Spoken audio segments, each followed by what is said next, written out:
Welcome to Literally Books, the podcast. My name is Magda, And I'm Lindsay. and today we'll be discussing a character and tropes that could benefit from some therapy. We are joined by Wale Okerayi, who is a licensed health therapist and also happens to be a book influencer, and you can find her at the Hat Girl Books. But before we do that, Lindsay, what have you been reading? One, I'm so excited for today. Wale is the best. This is going to be a good time. And I definitely picked some things that are going to troll you. Just saying. That's okay. That's what we're here for. What have I been reading? Let's see here. Okay, so I started the Legendborn series. Have you read any of those? I haven't, but you introduced me to them, and I'm going to the store today to pick them up because I placed an order yesterday, so I'm Oh, so excited. okay. So Mhm. actually, Wale introduced or like influenced me on her page to start reading them because the third book, Oathbound, is coming out in a couple of weeks. In a week, I think, from when we're recording this. Yeah. And I was really feeling like, I don't know, I needed a fantasy. It's not romantasy, it's fantasy, kind of holdover from Onyx Storm. And let me tell you, this is so well written. I don't know why, like, I feel like an idiot for not being on this train way earlier. It's so freaking good. I can't believe I hadn't heard of this book either, but like when I went online after you told me about it, like it is highly praised and people are obsessed with this series. So I can't wait to start it today. And I feel like it's a good sign that the author she didn't rewrite the books like in quick succession. There are years in between them, and you can tell because the writing is just freaking solid. It's about a young girl named Bree who pre-enrolls into a college and is introduced to various forms of magic, including one that's like based on Arthurian legends, so like Merlin and things like that. It is very cool. So Anyway, excited. what about you? What are you reading? So I read two books this past week, and the first one was I'm probably gonna mispronounce this because remember, I learned a lot of my Greek mythology in Spanish. So Lindsay, I'm gonna need you to translate if I can pronounce this correctly. The first book is called Clytemnestra by Costanza Casati. And this is the definition of a female rage book. I can't describe it any other way. It is just a tragic Greek tragedy. I get like that's a terrible. That was pretty redundant. This is just like yeah, Greek tragedy at its best. And I think Clytemnestra, if you guys don't know, she is the half sister of Helen of Troy. And normally the way that she's portrayed in a lot of the movies and stories, it's very like she's kind of like a bitch. But like this just kind of goes into the backstory as to why she is the way that she is. And let me tell you, that girl could have been meaner. Like it was just pure female rage. Like I was so mad after reading that book. She just had tragedy after tragedy, and it was amazing. Great read. But I had to go into something light afterwards because I was mad after reading that book. I love that you're tapping into your female rage. I support, and it sounds right up my alley. There was a point, Lindsay, where I was physically shaking, like when I was like mad when I was reading that book, that I would just go and talk to my husband, and he was just like, "What is wrong with you?" Because I was trying to tell him how upset I was, and he just did not understand the level of rage I was feeling for this person. Amazing, great storytelling. Really loved the book. It was fantastic. And now I'm back again into my Greek mythology era, I think. But after that, because I needed to calm down my feelings, I went and read my very first Sarah Adams book. I don't know if you know who Sarah Adams is, but she's like a really big romance book author. She does a lot of closed door stories. So good. I can't believe it took me this long to read her. The book that I first started with is When in Rome, that is about like this stereotypical um really famous superstar that gets stranded in the middle of nowhere town, and she falls in love with the guy that is in the town, and it's just a fun, lovely, cute story.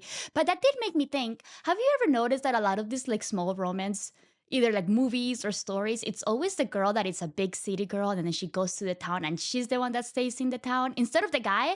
I want the guy that's from the city and like he ends up like settling and staying in the town. Why can I get that story? I need it. I If com anybody out there has one, I need one. I mean, that's sort of the premise of Book Lovers, Emily Henry's Book Lovers.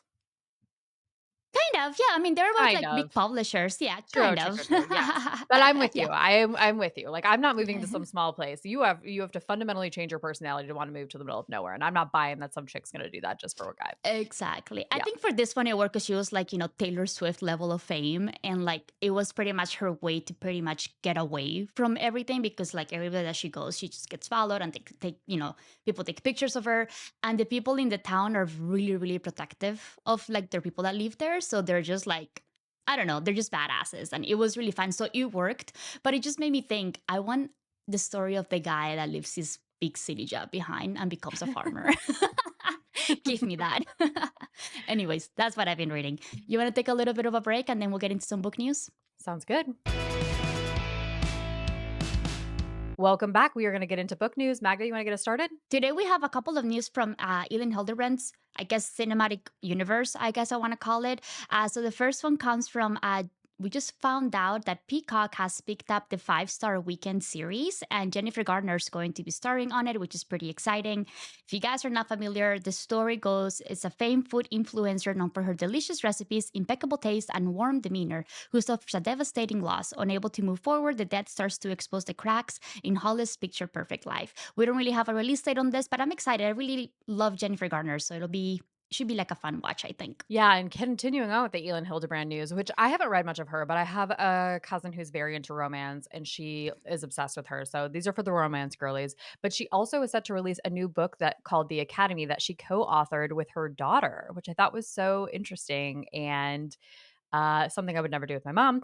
It releases on September 16th of this year, and it's basically like a Gossip Girl Bridgerton kind of drama. It follows students at the Tiffin Academy as they navigate blind items that appear on an app called Zip Zap that reveal their deepest, darkest secrets.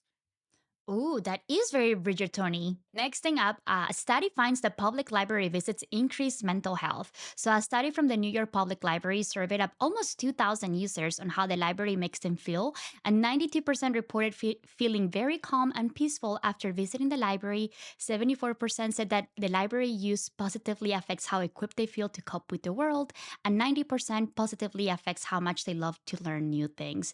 If you needed another reason to love public libraries, here it is, just perfect. And I'm not saying this is like big library pushing an agenda, but hey, go to your public library. It's amazing. We are big library. These women are these I shouldn't say it, that was gender stereotyped. These people are out here being warriors against banned books. They're giving you health recommendations. Remember when we did that story about the blood pressure monitors that Yes. they were giving out? Like, Hmm. what are you not getting from your library? They're giving public IDs out here in Austin. It's crazy.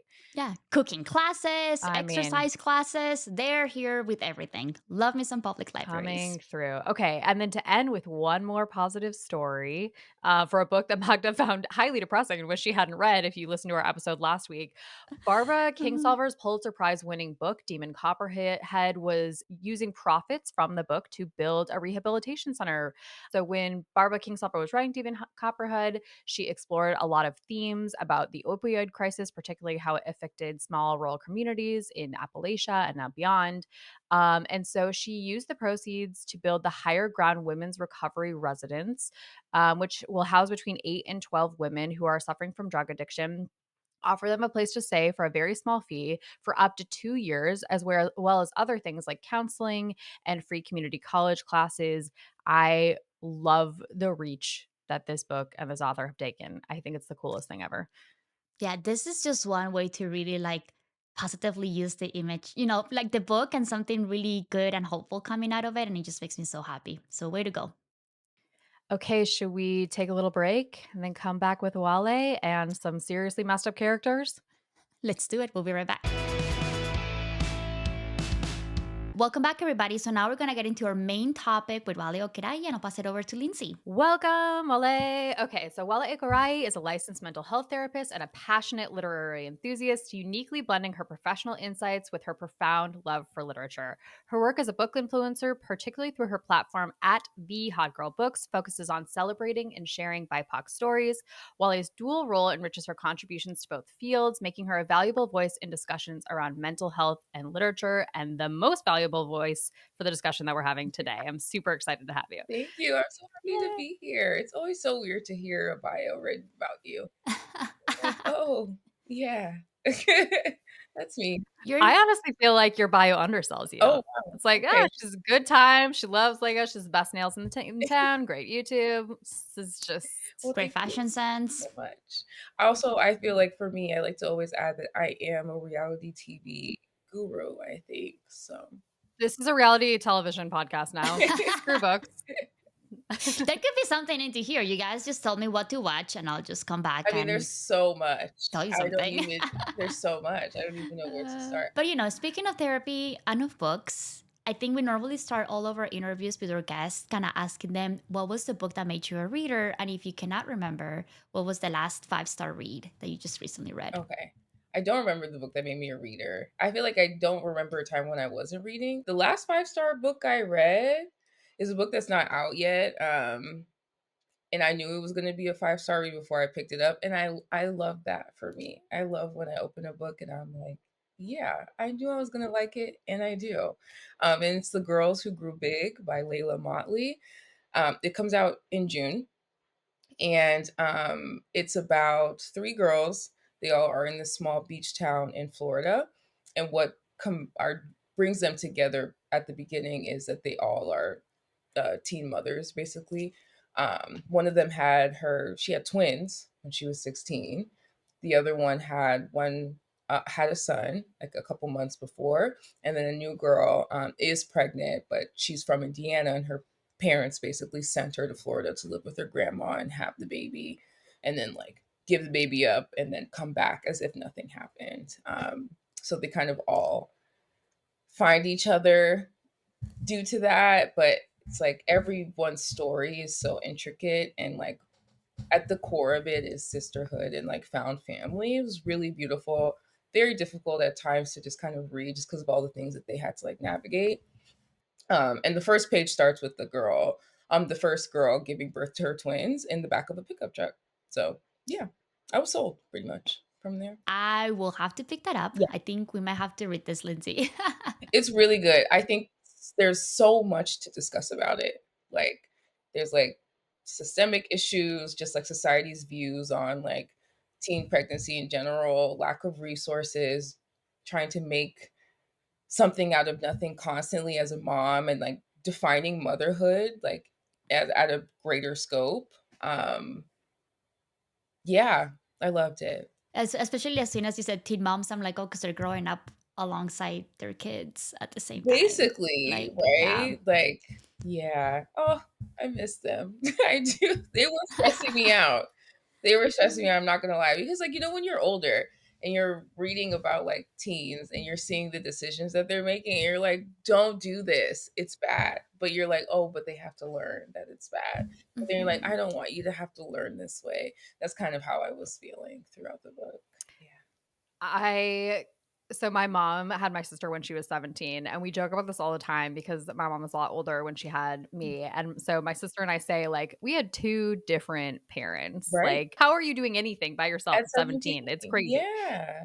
Yeah. And then the book explores like the parents that like kicked them out because they were pregnant. I was talking to a friend. I was like, I don't understand the purpose of that. Like, you're kicking them out because they did this thing, but like that's not an actual punishment. Like, I don't understand how that is like the solution to what's happening, right? And then it's like you're like re-traumatizing them and then leaving them alone at a time where they really need the most support. I don't get it. I mean, obviously, I'm not a mom of a teen that's pregnant, so maybe I would feel different. Actually, I don't think I would, to be very honest, because I think it's dumb to be like, you need to leave my house because you're pregnant. And it's just going to lead to a cycle, Yeah. And the same thing happening potentially in the future without actually trying to help them out and potentially break that. Mm-hmm. Mm-hmm. And I mean, merry-go-round. the percentage of like teen moms who have kids who are also teen moms is like very high. I don't know what that correlation is, just like how the parents handle it, but I don't know if you've seen shows and stuff like that where it's like the grandma was a teen mom and then the mom and then the daughter. So yeah. Oh. That's my last five. Loved it. That sounds amazing. We'll be on board. Okay. next question, and then I think we should get into the Okay, I books. I think so have them too. next to me. Okay, Ooh. I'm very excited. Okay, so before we get started, just last question for you. What do you think are some clear signs that a character or trope could benefit from therapy? Um, I think clear signs is like if they're not able to be present in their actions. It's like they're kind of making these decisions and you're just like, do you not understand like the ripple effect of what you're doing? And then it's like they get to these big moments and you're like, well, yeah, this is happening because you basically tornadoed all of these different things around you and now we're in this predicament. I mean, that's what makes books, right? You need the kind of like the big question, right? Of like how are they going to manage through this thing or how are they going to get through it? But sometimes it's the way that they go about it. It's like, oh, okay. So I mean, there are thankfully many books that the main character does go to therapy, and it is beneficial. I said many books. Some books, I think the therapist has written well, not all, to be very honest. But then it's like, okay, you're able to see their journey, right? And they could be still making those same decisions, but at least they have a place to process it. So yeah, that's how I would answer that, I guess. That's a perfect answer. And I think it's going to fit in perfect with some of the characters that we're going to bring up. Okay, I'm excited. Okay, before we delve into our first book, should we set the tone for just how this is going to go for the Yes. listeners? Okay, so we are each going to go through, I think, 2 or 3 characters each. We're going to do a quick overview of the book so we can put the characters in context, make our argument for why we think that they would benefit from therapy and the things in the book that speak to that, and just go round robin like that. Wale, do you want to start us out? Yes. I'm gonna start. This was actually a book club book that we read in my book club, and it's Long After We Are Gone by Terah Shelton Harris. And why I think so this is a book about siblings, basically. There's how many siblings? Four. There's four siblings. Their dad dies, and he has this huge house that they all grew up in, and they're trying to figure out like who's the house gonna go to and like all of his affairs pretty much. And they basically start uncovering all of these like secrets and things as they all go down, and like they don't have a good relationship as like siblings, but each sibling I think definitely needs to go to therapy. I'm very bad at remembering names. That's like my thing of characters. But I do remember the one I think that needs to go the most, and that's Cece. She's like the child that left the small town and moved to New York and like became a lawyer. However, she's doing like real shady stuff on the side. It's getting very like crazy. She's making very bad decisions with no remorse. Ooh, but like what? Give me an example. Let me think. Okay, so she was like basically moving money out of like a client's account into her account and being like, "Oh, I'm gonna pay it back. I'm gonna pay it back," but like hasn't. It's kind of grown. Then her boss found out that she was doing that and basically is blackmailing her. She's allowing him to blackmail her by like having they have a sexual relationship because of that. So she's not into him at all, and he's basically like, "You need to do this, or I'm gonna tell." So she goes back home, and like, of course, her high school sweetheart, the one that got away, is there. He lives this very nice and established life. He's still very in love with her, of course. And the guy in New York is like, "You need to come back, or I'm going to tell, I'm going to tell, I'm going to tell."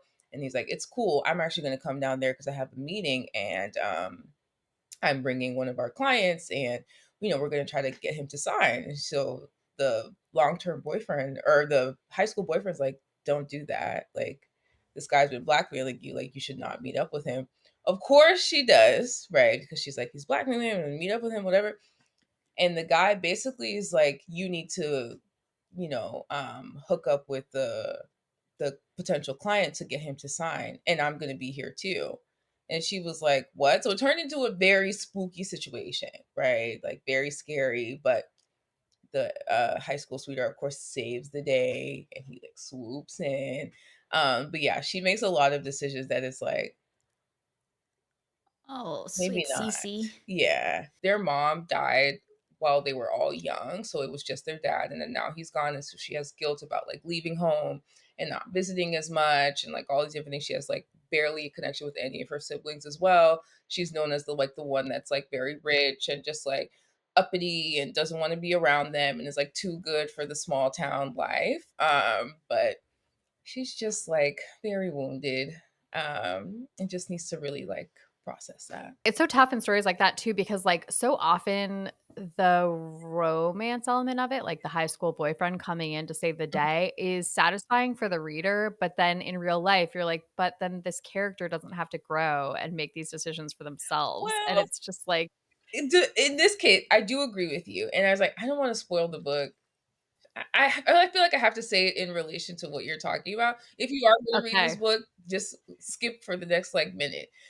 So basically, in order for her and the ex-boyfriend, I keep calling him ex-boyfriend. I guess he is her high school sweetheart. They basically come at this point where they're like they want to be together. She's finally like allowed him to like come in and like has opened up to him. However, he's like, you got to face the crime that you did. You got to face it. So she does end up like doing the time. And he waited for her. I love Yeah. that. So I was like, I hated her throughout the book. I was like, she's irritating me. But I was like, okay, this was like your one redemption. I was like, okay.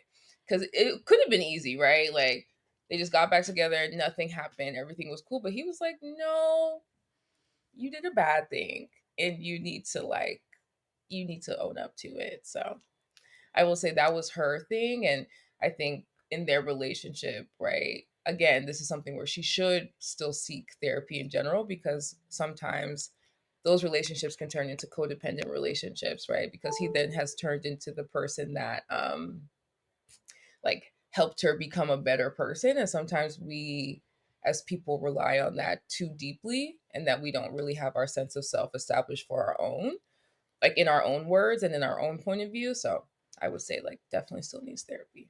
I don't know. I really appreciate this in a character where they are able to own up to their actions without being bailed out. So Mhm. that's kind of nice to hear that this happens in that one. So yeah, thank you for that. I hadn't heard of that book, so I'm It's definitely really adding that good. one to my She TBR. she writes these types of like difficult life situations where you're like torn between what you believe is right and what you believe is wrong. So this is her second book, and the author's very interesting. She handwrites all of her books before typing them. I like saw her at a book festival, and that's what she said. And I was like, that's absolutely insanity to me, because this is an over 400-page book. But her first book is One Summer in Savannah. And in that book, the main character was assaulted sadly, but then like had a child as a result of that. And the child doesn't know about any of this, of course, but the child's like really smart and like very gifted and like she gets it from his side of the family. He was arrested and like all of that happened. But then the question is like he's coming out and he wants to like make amends pretty much. And she ends up meeting his brother and they like have like some sort of like a friendship. So now it's a question of like, does she forgive him and also let in this guy who is in this situation as well? You see what I'm saying? Mhm. Yeah. That is complex. It's layered. It's layered. Yeah. It's layered. So the next character in this book that needs therapy bad is Junior. He's the first son. And of course, as Junior, there's a weight that comes to that name, right? He's the first son. He's named after their father. He's the one that's supposed to take over the business and be the man of the family. He's married. He has 2 kids.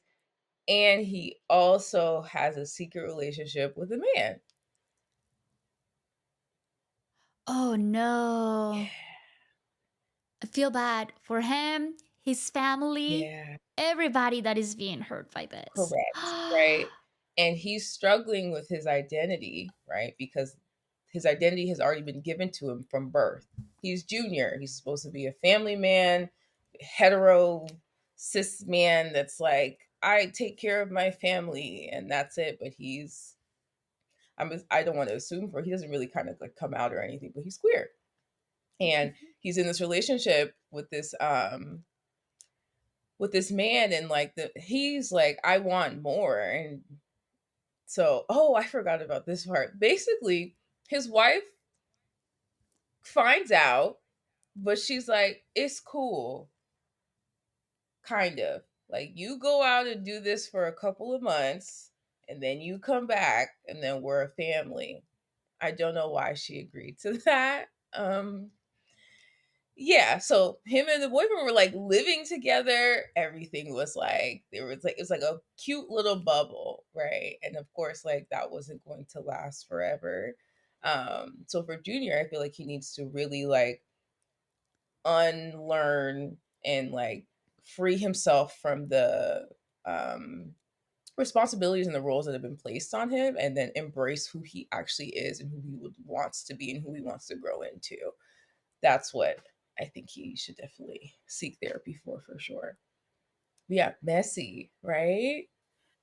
It almost seems like a storyline that you would see in like more classic literature. You know, like I would understand a wife's reaction like that if it were the 19th century, right? Right, And she was right. like, "Cool, I don't want the trappings of this marriage either. This is super convenient for us both."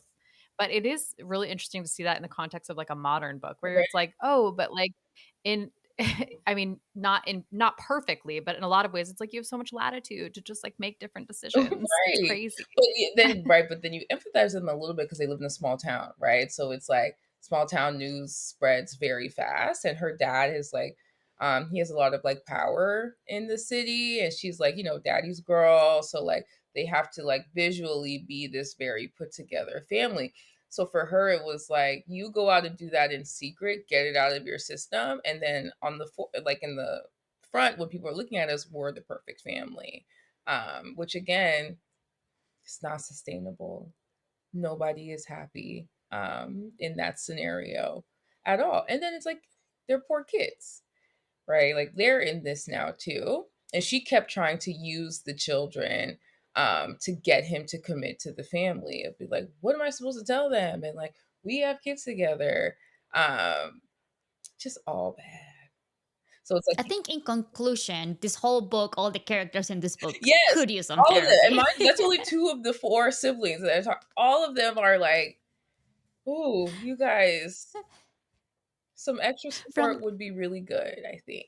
Would be really nice, I think. from the kids But it to was a all of the really good book siblings. to like discuss for sure, just because like again, I'm not sharing all the things that happen, but so much happens in the book, and each character has like their own storyline, right? Of like how they well, except for one, the other sister's storyline we felt like could have been fleshed out a little bit more. But you get to kind of see what makes them or how they become who they are, so on and so forth. But yeah, I recommend it. I think it's good. Family drama. I love it. Well, not really. Lindsay does though. I do. I was like, you give me a intergenerational story, yes, sign me up. I want to know Same. where these habits came from. I'd like what was passed to you, right? That came from her. Cool. Okay. It's a therapist in you. It is. Yeah, it is. I can't beat the allegations at all there. I'm like, oh, Yep. yeah. Ooh, how did you become this way? Good. Thank you for telling me. Oh my gosh. All right. What about you, Lindsay? What's your first contender for a trope or character that needs therapy? Oh, man, I wasn't think that you were gonna coming to me next. Okay. Straight up. Where to start first? You know what? I'm gonna start here first. Okay. Eileen from Eileen by Otessa Moshfegh. Have you I've read any of her never books? read Otessa. She's just so polarizing that I don't know. I don't know.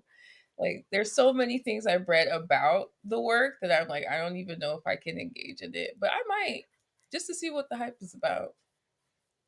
So this is her first book. She has another book that came after called My Year of Rest and That's the Relaxation. one I I know. personally Yeah.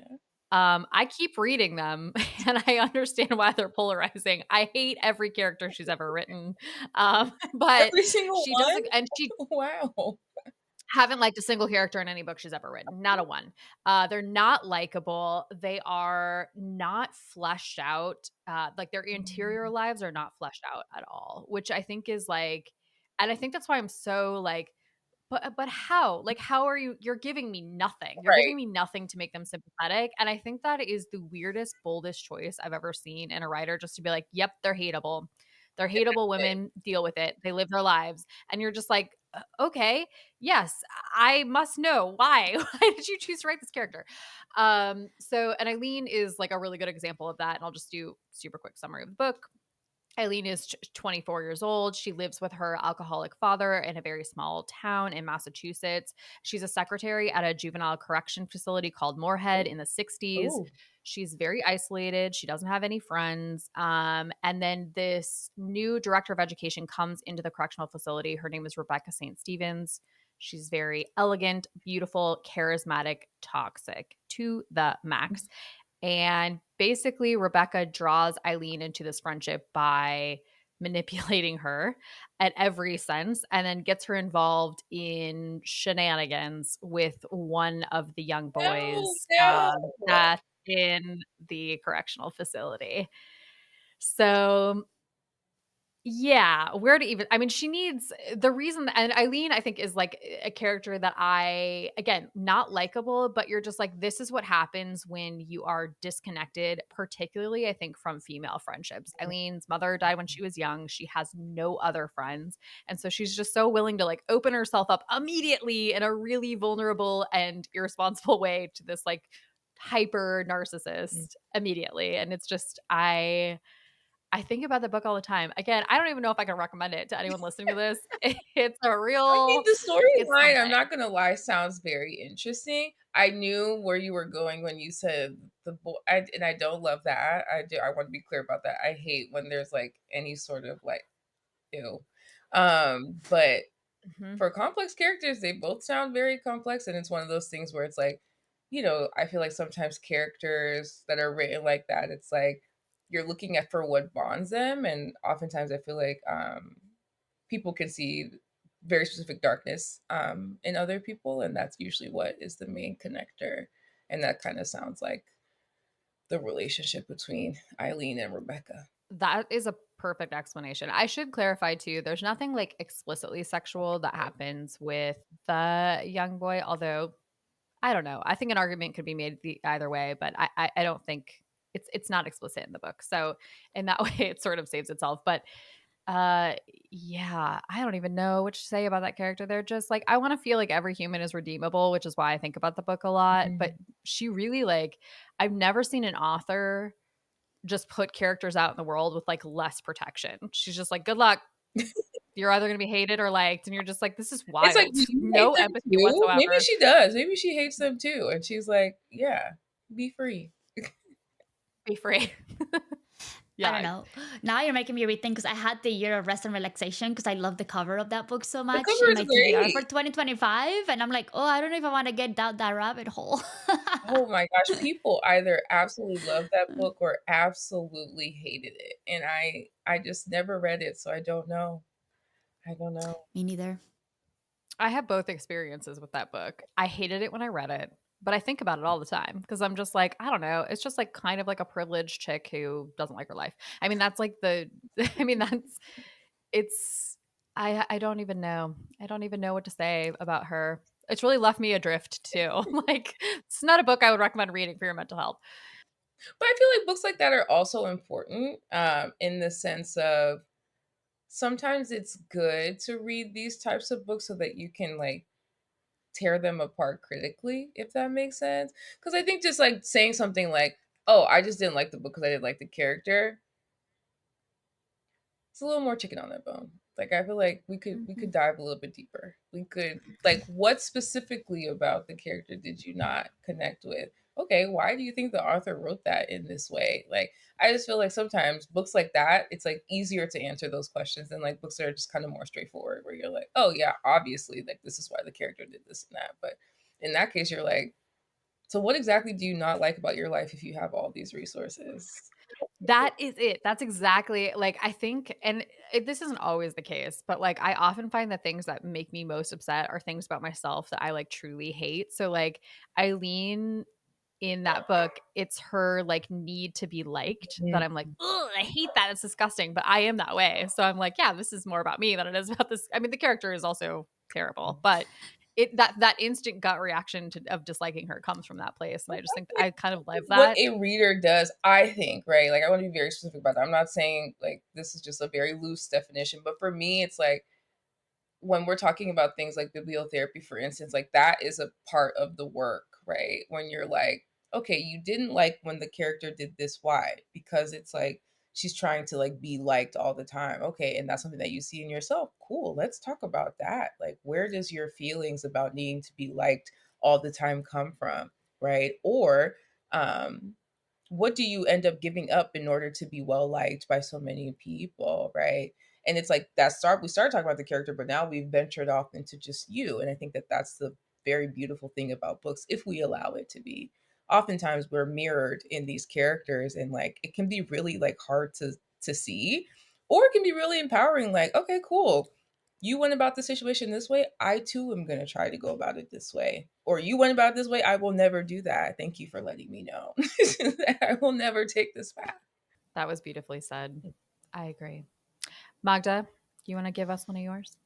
All right, I think my next one, I really loved the book and I enjoyed it a lot. But kind of thinking back after reading it, having it read maybe like 3 months ago, I think this girl could benefit from some therapy. And it's Lauren from Parable of the Sower by Octavia Butler.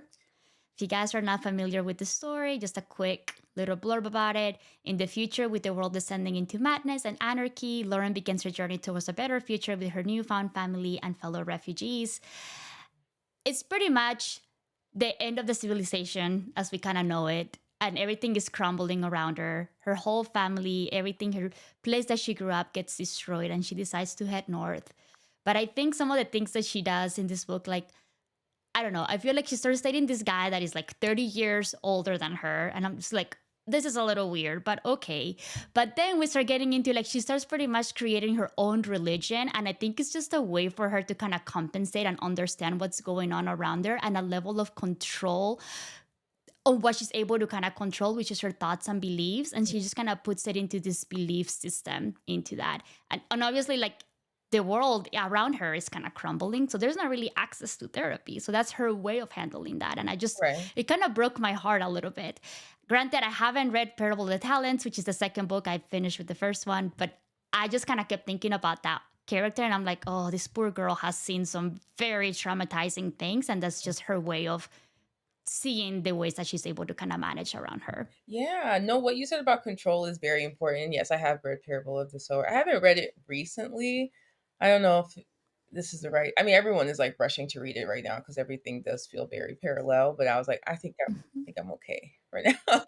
I think I'm good. I think I'm good. But It yes, still holds up. I think, when we're talking about trauma and control, I think that they very much so go hand in hand, right? Like, in oftentimes in traumatic experiences, it is a loss of control.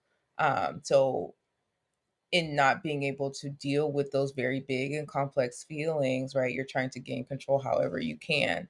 Um, and I feel like that's also why cults are born, or part of it, at least, right? It's a way for people to feel in control of things and being able to again see that darkness or that like really deep darkness in people and being able to connect and draw it out, right? And that establishes power. I could talk about cults all day too. We don't have time for that. I That needs to be a whole other episode, because I am also kind of obsessed with the theory of cults and how they start. Oh, And it yeah. normally starts in a very iniquitous way of just like something little, and then it just gets stronger and it just kind of keeps catching force as time goes on. And it's Yeah, fascinating. yeah. I just read a story this morning actually. It's still developing and like of course must do a deep dive. But there was like a traffic routine stop that was done. I don't remember what city it was in, but they basically found this group of people that are like connected to six murders that have happened in the past couple of weeks. And the neighbors around them said, like, yeah, they're kind of weird. And they're like, okay, how weird? They have like two trailers outside of the house that they like connect to, like they have a long string that connects to the inside to, I guess, charge them. And they were seen like wearing black robes and standing in a circle and swaying from a neighbor who said that. I said, oh, and apparently they're all like computer software engineers between their 20s and 30s, and it seems like they formed some sort of like anarchist group. They're not really sure what their agenda is yet. And I was like, okay, that's not concerning at all. Like, very chill. Like, Yeah. So much coming into focus with the software engineering comment. yeah, though. I was like, okay, so we've got some like the trailers, the computers. Like, what are you guys doing? Like, what's the goal? Just curious. Would like to know. But yeah, I find, yes, cults are very. I think again, I don't watch them because of like the trauma or anything like that's weird, but more so just like the human experience is what I'm connecting to. But yeah, I've seen and read about so many. It's very interesting and sad. Mm-hmm.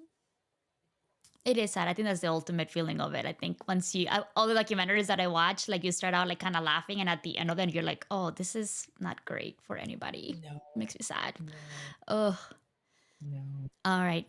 Bringing it back to you, Wale. Okay. What's your next one? This is one that we're all reading right now, actually. Can you guess? Is it Martyr? No, I was gonna bring him up, and I was like, too easy. Okay. I was like, too easy. As you guys know, I'm a big Martyr fan. I'm looking at my shelf. I do have 4 copies of the book. 2 of them, Wow. 3 of them are signed. Again, love Martyr. Love it a lot. But yeah, I was like, too easy. But Legendborn, of course. Ah! Yay. Okay, well, yeah, I think we could talk about this for a long Yes, time. my girl, my baby Bree, she needs therapy. She needs therapy, but not like in a negative way. I just feel like she's navigated through some really big feelings of grief, and then like now has this like power that she's not really sure of. Like she doesn't feel grounded in it. It feels bigger than her. And I feel like it's of course making her question her identity in many ways. Just like grief makes us like kind of unsure about our identity in different ways. So does this power. So I feel like, yes, I think she would really, really do well in being able to start to develop her identity now as someone that is grieving, but also coming into this very big power and this big responsibility that she has. The depths of the things that Brie could talk about too. I was thinking about that. I just Googled this because I couldn't remember her name and I should have, but she is supposed to be going to a therapist who is Patricia. Yeah, But like then it like morphs. So I like it's my one gripe about I'm not finished. I'm just about to finish Legendborn, so I haven't read the entire series. But like her father does such a responsible thing and he was like, I think that you're struggling right now. I'm gonna make you go to therapy. And it was a moment where I was like, fuck yes, this dad is awesome. Like, don't let your 16-year-old kid decide if they need therapy or not. You're the parent. They're gonna say no. Like, and he forces her. And I was like, this is parenting to the max. I love her father so much. He's like, I'm not gonna so let you good. slip. Yeah. And then she goes to Patricia, who's immediately like gets sidetracked by this whole other like, I'm going to introduce you to your magic and to Rue and all these other things. And I'm like, but also the therapy, she still needs But that. I And think it's at like, the end of the day, right, this is still a fantasy book. So like, we needed somebody to kind of to plug us into 1000%. to plug us into the thing. But I do think that she was able to start the journey with her. And since you haven't read Blood Market, I won't say too much, but um she's now looking at, I mean, we started to see a bit in Legendborn where she's looking at the generational history of her power. And again, I do think like this doesn't exist, I don't think. But if she could find a therapist that's also well versed in like magic, that would be perfect for her. Because it's like Right. in Bloodmark, because when we're looking in our generational history in general, we're seeing the different things that they had to navigate and go through. Bree is learning about the things that her ancestors have had to navigate through. And it is painful. It is traumatic, right? And it's like, because she feels them, she's feeling that. And there's nowhere to put that. There's no like person that can sit and like help her to like sift through some of those really big feelings that are not hers, but are hers at the same time, right? So I feel like, yeah, she just needs She needs that space. At the same time, she's also Brie, and she's like, I'm good. I could do it by myself. And I'm like, girl, please receive the help. Receive it. And I also in this book, I am a Selwyn apologist. I don't know, sorry. Me too. Okay, I feel so happy to hear you say Yeah. that. Because I mean, well, you haven't even read Bloodmarked yet. That's when people really started to hate him. And fair, to be honest, fair. However, I feel like Sel struggles with self-esteem. At his core, he doesn't like himself. He doesn't. And then like he sees Bree and he's just like, look at this person that like is so he sees Brie as someone that's very grounded in who she is, whereas like, we see Brie as like, girl, she's just trying to figure it out. But he like admires the strength that she like carries. And I think that that's what's like at the core of his admiration for her. But for him, he's just like deeply wounded and insecure and like struggles with loving himself and struggles with like accepting any sort of love outside of him. I just feel like therapy would be good for him. I'm a Selwyn apologist. I am. At his core, he's a sweet boy. I don't know. I don't know. I feel the same way. I'm like, I feel like I like you, and I'm not really sure why because you're only showing me your bad. I don't know. That's like what romantasy has done to us. Is we're like, hmm, you seem fine, Magda. We're like completely influencing your impressions of these books. I mean, That's okay. I'm picking it up. I'm picking the book. I was telling Lindsay right before we started recording that I just placed my order. I'm gonna go pick the 2 books up today okay, so I good. can start reading them. So I'm excited to get into this journey and discuss further with you Yes, guys. yes. I mean, unless you read really fast and like do the audio, I don't know if you'll be done with both by March 4th. But you could. I don't know how. I think if you only read those 2, I think you could do it. That's normally what I like. I have a very obsessive personality that when I find something, I just hyperfixate and that's all I want to do, which is a Oh, then I'm problem. not worried about you at Um all. I think you'll be fine mhm. then. Yeah. It's a really big problem. like like even my husband tells me all the time, he's just like, how can you just read that book in like 2 or 3 days? And I'm like, because I need to I know need what to know. happens next, Yeah. and that's all I do. And this is why I don't watch reality TV show, because I just Yeah. hyperfixate on a book and that's all I want to do for the next 10 hours is just read and do this thing, and that's it. So yeah, I get you on that for sure. But yeah, I'm so excited for Oathbound too, and they're doing a midnight release party here in Houston. I don't know if they're doing one. Are they doing one? They're not. We Yeah. looked. No, Sad.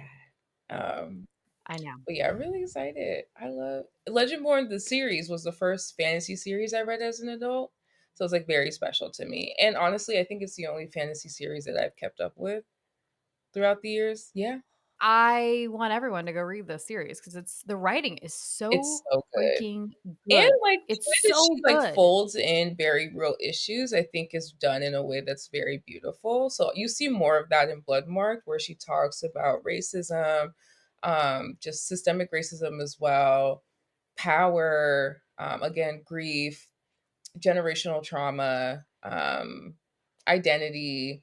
Yeah, it's like she just covers all of these things in a way that it's like we're still in this world that they're in, but like it mirrors our world as well, just a little bit less magical. Lindsay, what's your Okay. next one? I feel like I have to pick one that's going to make you crazy, Magda, which is both Elizabeth Bennet and Mr. Darcy in Pride and Prejudice. A lot of my examples came from classic I literature. see. Um, yeah, so for those of you that haven't read it, go watch one of the movies if you don't want to read it, but you should go It's a read it. read. It's Yeah, the Magda's movie is favorite book. pretty close.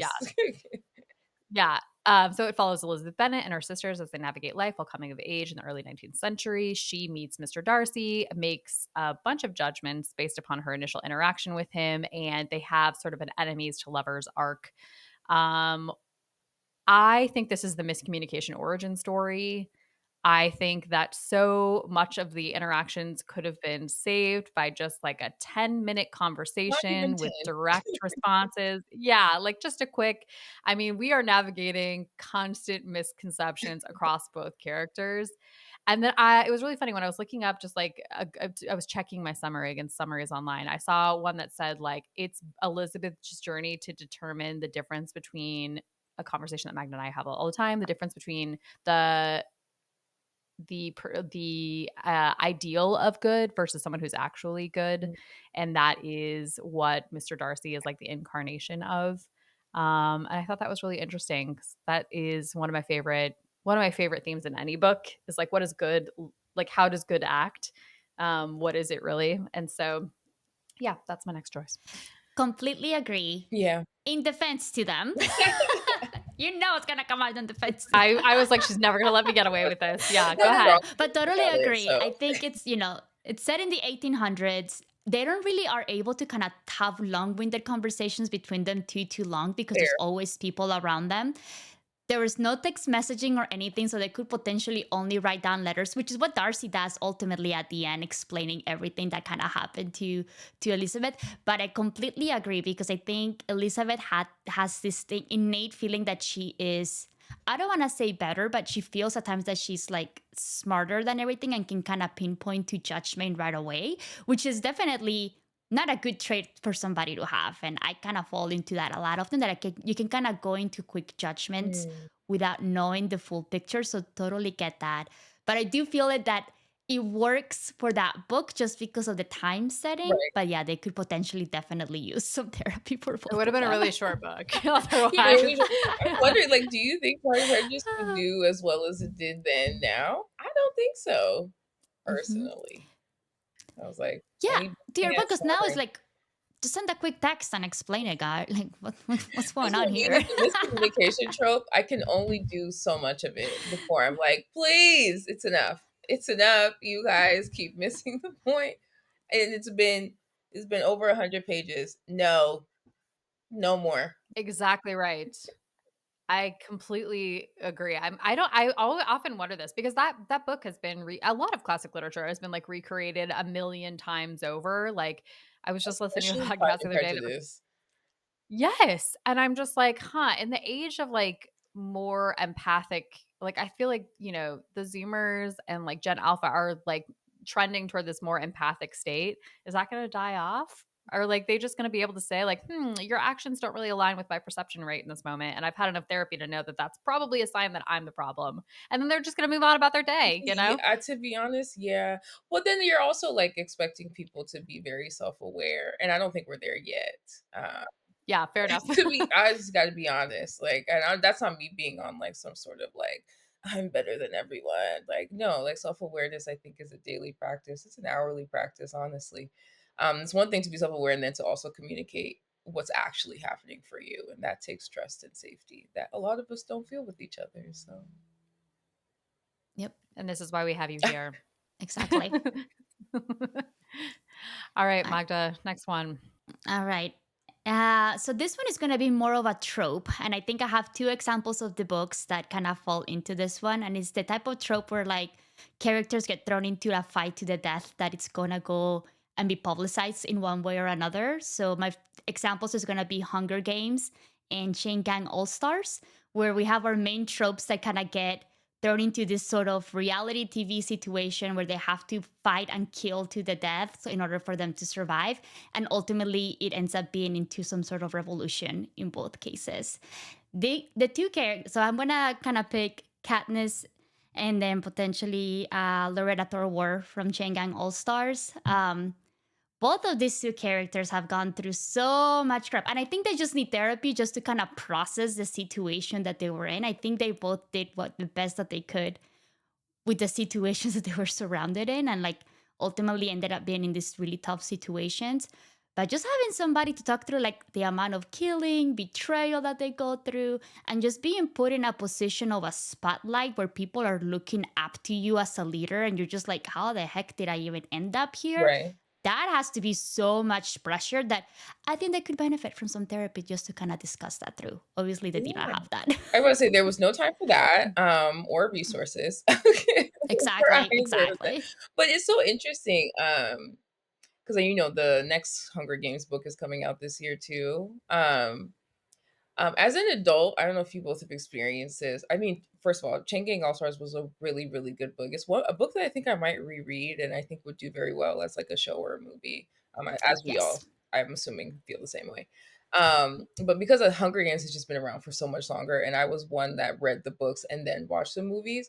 Rewatching the movies as an adult, you see Katniss's like decline a little bit more clearer than when like it first came out. Or at least for me, it's like in the beginning, she was driven by wanting to protect her sister, right? And like she was willing to do it all. She's very crafty, even though she always makes those three faces, as we've all seen. She's very crafty. She does what she does. By like the third, if you look at her eyes, there's nothing behind those eyes. Like Crazy like eyes. she had experienced so much death, so much trauma. They had beaten her down to the ground. And that type of like loss, I think, is very sad to see, because even at the end, it's like she's never going to be the same again, ever. Yeah. Never. So was it worth it? Right. I think that that's where you get into the danger zone of mental health, right? Of like not being able to work through some of the things that you've experienced, at least one of them, right? Out of the many things that you've experienced, all of that stuff kind of adds up and calcifies and then leads to what we see. And it's the sad thing is like they took, and I think in both cases it works, like their youth and, well, at least mostly I guess in Hunger Games, like her youth was pretty much taken away Mm-hmm. from her. Like obviously, like it wasn't like she was set up for success, because like everything was set up in a way that the districts were Yeah. looked down upon and they lived really poorly. But she was kind of thrown into this situation without even really wanting to. Yeah. You can kind of say the same thing for Loretta as For well sure. in Chain Gang All Stars. Like she just she's like, well, I guess I want to do this. I potentially have a chance of surviving if I can make it through the 3 years, then I'll be free. But ultimately, she might not, because I think she kind of became the de facto leader of potentially being able to stand up to this correctional system that is utterly corrupt Mhm. and that is just kind of trying to make them be just there for entertainment, a reality TV show. Yeah. So it's just fascinating. And as a I don't know. leader, right, we're I like like, the they strokes. didn't have, or they must have felt like they didn't have a choice.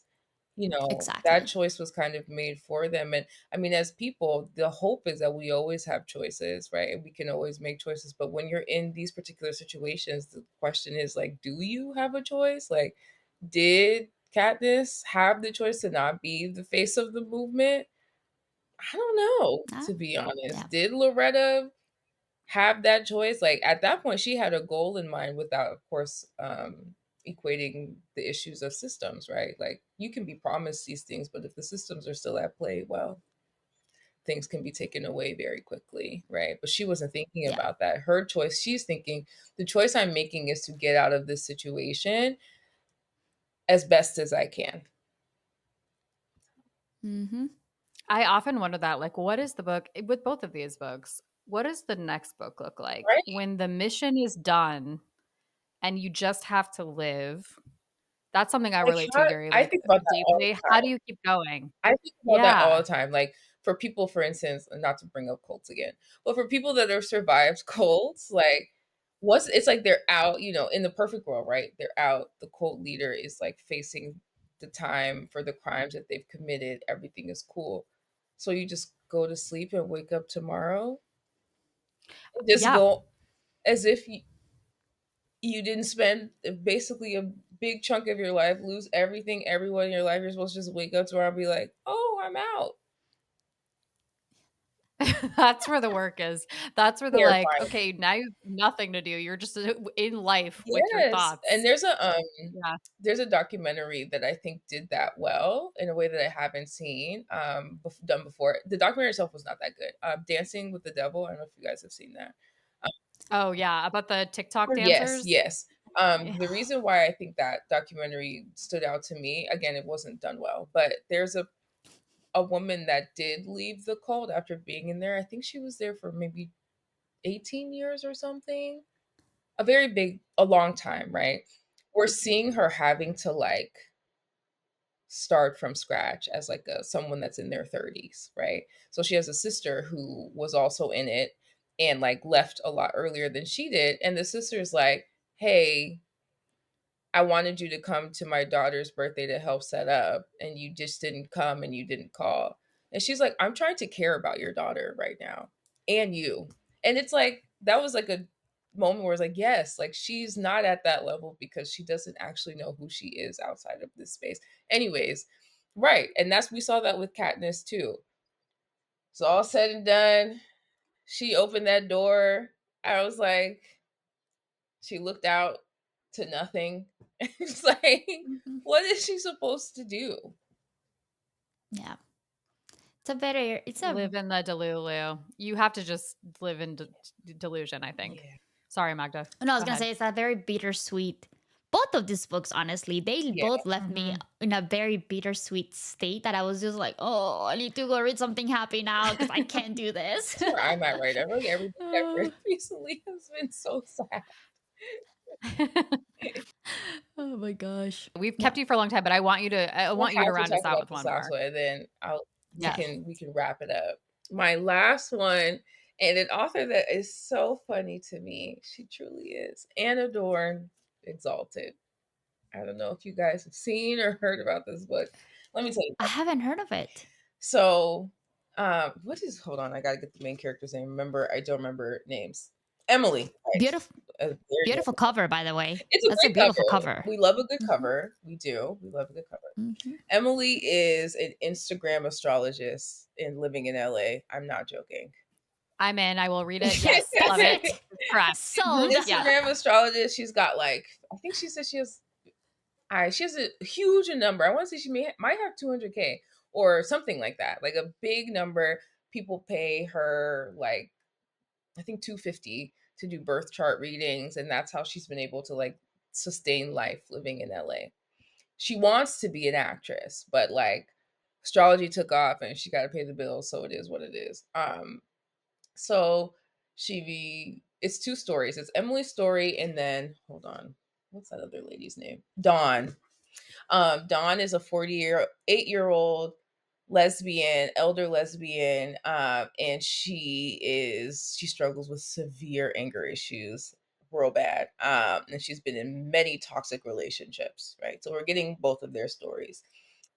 One day, Emily is doing a chart for this guy, and his chart is what she calls an exalted chart. It's like all of his like planets and things are aligning in a way that basically he would be the perfect human being. So she's like, I need to find him so that I can like get in there, date. He's gonna like save me from this life. Everything is gonna be cool. So she like starts following or not, she starts stalking him on Instagram, basically seeing where he hangs out. And she pinpoints at the point where she's like, he lives around this like coffee shop, juice shop. I don't remember which one it was. So I'm just gonna go there every day, and then like one day he'll talk to me. So that's how the book pretty much starts. It turns into way worse. Again, Dawn is 48. She's broken up with her ex-girlfriend has broken up with her, and she's just like a hot mess. She's like doesn't have a job. She's working at a bar, and she has a son that like barely talks to her, and like basically her life is a mess. And these two, their stories just kind of go back and forth. They're both insufferable characters, I must say. But Anna Dorn writes insufferable characters in a way that just like works. I don't know. She does it very well. These people need therapy bad. Again, and then mind you, she doesn't have money. The girl that's going to the coffee shop / juice shop to try to meet this guy, she doesn't have a car or money. She's late on rent. So she's walking, I think she's walking 2 hours a day to go to this place to sit in her like best outfit. She doesn't really shop a lot. So she has like one black dress that looks good. So she's wearing the same black dress every day. Sorry. She's wearing the same black Oh, dress every day, like to go and like hopefully see this guy. Yeah. That is, but I think Okay, I think that like readers, watchers, they have weird connections with these characters because one, it makes them feel better about their own lives. They're like, I'm not there yet, so thank goodness. But also, like, if you think about like Baby Reindeer or something, like people connect with characters like that because it's like the worst parts of themselves amplified to 1,000. And then you're like, okay, but at least I'm not that bad. Yes, Like you're yes. like, I mean, at her core, right? Emily just wants to be like loved and taken care of, and like she doesn't really have a close relationship with anyone. Like she doesn't really have any friends. The one I can't even call him a friend is like a guy that she like went on a date with. He's also like a dealer, so she like buys like well, she doesn't have money, so she like basically like he hangs out with her because he likes her. So she hangs out with him basically so that she can smoke for free, and then like that's the extent of their relationship. It's very bad. Um, and Dawn is again like she's unfortunately made her name for a name for herself in the lesbian community because like her and one of her ex-girlfriends, I don't even know what led to I can't remember what led to their fight, but she basically like ruined her car. I think she set it on fire, if I'm remembering correctly. I could be wrong. She did something big where it's like now that if she tries to date anyone, they're like, "Oh, you're so and so's ex," like, and runs away quickly. So yes, they both need therapy really bad. Yeah, they both also can't afford it, and then that's a whole conversation about access and mental health that we don't have the time for. You had me at astrology influencer, but then you lost me at the stalker. It's a soft But I get stalking. it. Okay, so to be clear about Anna's writing, she writes these types of characters that make decisions that you're like, that's weird. But then you're like, I see why you're doing it though. It's I don't know. She does it very I love it. I've read 3 of her books. She's wrote Perfume and Pain. I didn't love that one, but the main character of that one is writing a book. So then that book came out. Anna Dorn wrote it, but it's under the character's name, which I think is just so funny. And it's The Really Dead Wives of New Jersey. Very good. Very That's good. It's awesome. about, of course, a reality television show. And a girl that joined the show because she left a cult. Oh, you've just introduced me to my new favorite author, I think. This is, yeah. I'll have to also say for Exalted, I listened to the audio and she like the narrator did the most nasally LA voice that I almost gave up on the book. It's very bad, but it works for the characters. I like the first 3 minutes of listening to the book, I was like, I don't know if I can make it. I don't know if I can make it. But then I was like, okay, the voice actually matches the actions and the chaos of the book. So This was fascinating. Thank you so much, Wally. I think you brought out so much insight into why we kind of like thought some characters kind of needed therapy, and you just kind of cemented it and brought up some very beautifully complex thoughts that we couldn't potentially come up with. So thank you so much for doing no, this. thank you. This was Um, so fun. Yeah. do It you, was so fun. And Mhm. it cemented the idea that I don't want any of these characters to get therapy. I want them to continue to be messed up for my entertainment. For the same reasons I watch reality television, I want these characters to be screwed up in my books too. You know, no, I want the people on reality TV to seek help. I do. I do. I do. I do. How dare. She's a good person, Lindsay. She's a good person. She Yeah. wants what's best for I don't people. understand that at all. You're like, yes, be worse. And I'm like, no, Be please worse. stop. Stop. You've gone too far. That's true. Well, do you want to tell our listeners where they can find you and a little bit more, anything that you might want to plug Sure. for them? You can find me on Instagram and YouTube at the Hot Girl Books. I am newer to YouTube. It's been very fun. I had to learn how to talk a little bit longer. That was interesting. Going from making like a reel to a YouTube video. Wow, it's a bit of a jump. But I'm having a lot of fun there. I do more like in-depth book reviews on YouTube. And then on Instagram, I just kind of post. I do post book reflections there too, but just like a little bit more like lighter stuff, I guess. So yeah, you can definitely find me there. I think that's it. And we'll put it up in our socials just to make sure that you can follow her. Thank you for listening to Literally Books, the podcast. Where we say what we read. And we mean what we say. Bye.